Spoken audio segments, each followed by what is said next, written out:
சம்பாதிக்க பணத்தை பக்குவமா செலவு பண்ணுங்க. ஒரு நாளைக்கு ஒரு 50 ரூபாயாவது சேமிக்க பழகுங்க. கடன் வாங்குறதுக்கு பயப்படுங்க.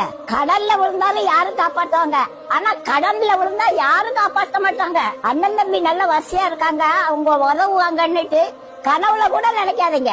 ஒரு தாய் வயித்துல பிறந்த பிள்ளை கூட ஒருத்தர் நல்ல ஆசீர்வாதமா இருக்காங்க, ஒருத்தர் கஷ்டப்படுறாங்க. பாட்டுக்கு ஒருத்தர் தெரியும், அவர் நல்ல ஆசீர்வாதமா இருக்காரு. 40-50 பங்களா வாடகைக்கு விட்டுருக்காரு.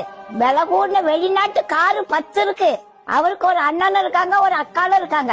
அண்ணன் தினமும் வேலைக்கு போனாதான் வீட்டுல அடுப்பெரியும். அக்காக்காரி கதையும் அதான். அக்காக்காரிக்கும் காத்துல முக்கல ஒண்ணும் கிடையாது, அவளும் கஷ்டப்படுவா. இந்த மனுஷன் ஒரு உதவி செய்யணுமே இல்லைங்க.